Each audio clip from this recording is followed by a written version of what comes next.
That night was not just a stormy night. It was not merely another ordinary cold front along the Mexican coast.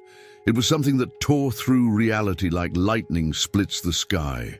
Barra de Natal, that quiet fishing village in Jalisco, would be forever marked by an event no human explanation could justify, a night when the heavens opened in fury and faith was tested like never before. Men, women, and children faced the tempest with eyes fixed on the impossible, but no one, absolutely no one, could predict what they would see when the doors of the small church closed behind them. Because at that altar, where an image of Christ with outstretched arms had stood motionless for decades, something alive and supernatural was about to happen. It all began in the late afternoon. The sea, a constant companion of the village, was strange. The most experienced fishermen noticed it didn't roar as usual. There was a different restlessness, an odd pattern in the waves. The seagulls didn't fly, the fish seemed to flee to the depths. And in the air, an almost tangible tension, as if nature itself were holding its breath. Maria, a mother of 2 small children, felt her heart tighten, as if she knew something was coming. Carlos, who lived in a constant struggle against deep sadness, sat by the sea that afternoon, trying to find peace, but all he found was silence, a silence that screamed. That's when the clouds began to form, black and thick as coal, and then came the wind. First, a restless breeze, then gusts that shook the palm trees with violence. José Luis, a boy of only 10, gripped his mother Ana's hand tightly. He didn't understand what was happening, but he saw the fear etched on her face. And if even the adults were trembling, something truly terrifying was about to descend upon the town. The sea surged forward like a ravenous monster. The waves struck the shore with colossal force, ripping boats from the docks, shattering walls, sweeping away anything in their path. The houses began to creak, roof tiles flew off like dry leaves. People screamed, ran, tried to save what they could. But amid the chaos, one voice stood out. The old priest, his cassock already soaked by the rain, shouted from the top of the square, "Run to the church! Run! It's our refuge!" And as if the call came from the heavens themselves, the people obeyed. Entire families, with children in their arms and the elderly being carried, headed toward the small chapel perched at the village's highest point. The wind seemed to resist their journey, as if something wanted to keep them away from that sacred place. But one by one, pushing, shouting, pleading for protection, they arrived. The church door opened with difficulty but gave way, and when the last villager entered, it slammed shut with a boom that echoed like thunder.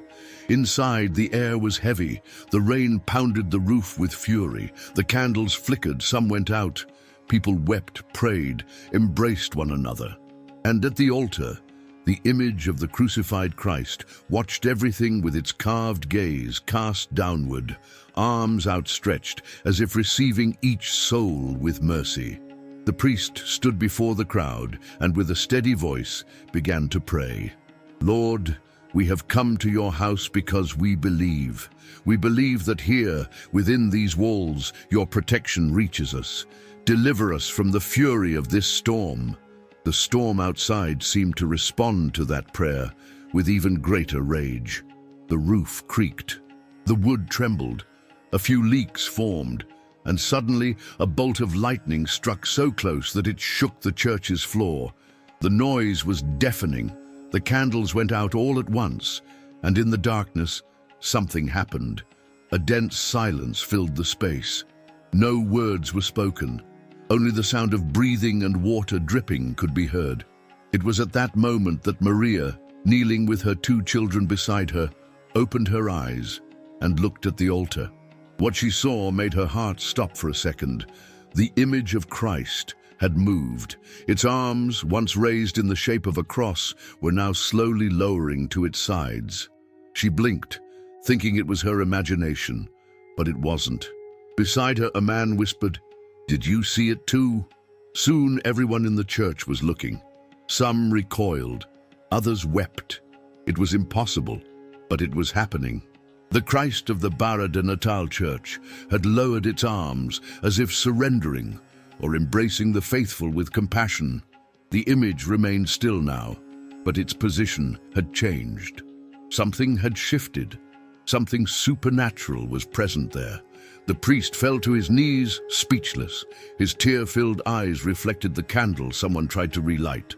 "It's a miracle," he said at last. He lowered his arms for us. And at that very moment, as if it were a response from above, the storm stopped. Not gradually, not slowly, it simply ceased, as if an invisible hand had switched off the chaos. The people didn't know whether to cry, give thanks, or remain silent. It was impossible to comprehend, but they all knew they had witnessed something divine. The church, despite the tempest outside, stood intact, and the image of Christ, with its arms lowered, became the living symbol of that miracle. In the days that followed, the villagers began to tell the story, not as a myth, but as witnesses. Faith was renewed. The image became a pilgrimage site. Many returned to the church just to gaze at the Christ and give thanks, and it didn't take long before other miracles began to occur. The first story came from Maria. Months after the storm, she was diagnosed with cancer. The doctors were clear. It was terminal.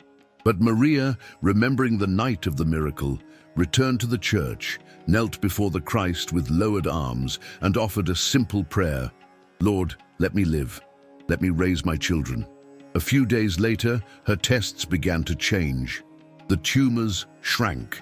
The doctors couldn't explain it, but Maria knew the Christ had listened once again. The second story was Anna's, José Luis's mother. One day, the boy suffered a severe accident and fell into a coma. The doctors said he wouldn't recover. Desperate, Anna returned to the same church and begged for a miracle. That night, for no apparent reason, José Luis opened his eyes. Today, he lives healthy and happy. Every time he enters the church, he looks at the image and smiles. He knows he was saved there. The third story, perhaps the most touching, was Carlos's, a man beaten down by depression who had lost his way in life. After the storm, he began visiting the church every day. One day, he knelt before the image and asked for just one thing: strength, and in that moment, he felt something he couldn't describe: a lightness, a peace. Since then, he rebuilt his life, returned to work, and rediscovered joy. He never stopped repeating, "It was there that I was healed, not in body, but in soul." News of what happened in the Barra de Natal church spread quickly. The miracle of Christ's lowered arms crossed borders. It didn't take long for pilgrims, the curious and devotees from different parts of Mexico and even other countries, to begin arriving at the small village. Many came just to see the image. Others, with tears in their eyes, knelt at the altar seeking comfort, healing, and new hope. The church, once attended only on Sundays, was now visited every day of the week. Men hardened by the sea's routine entered in silence, removing their hats, bending their knees, leaving their fears before the cross. Young people brought their sick parents. Wives wept for missing husbands. Grandparents carried grandchildren in their arms to present them to the image of the Christ, who lowered his arms before the people's pain. An air of reverence took over the village, and no one could deny it. Something divine was there. The days following the storm were ones of rebuilding. Houses were raised again, boats repaired, nets remade.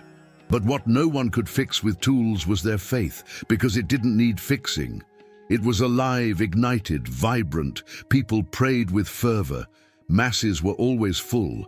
And even those who once mocked religion now walked to the church in silence, heads bowed. Something called them, something greater than themselves. And this new wave of faith bore fruit. Several miracles began to be reported by villagers and visitors. Some were simple, almost silent, like the man who regained partial sight after praying sincerely before the image. Others were more striking, like young Camilla, who had lost the use of her legs after an accident, But after a month of visits and prayers at the church walked again. The doctors didn't understand. The faithful gave thanks. But there was one story no one forgot, Carlos's story. He shared his testimony during a mass before the entire community.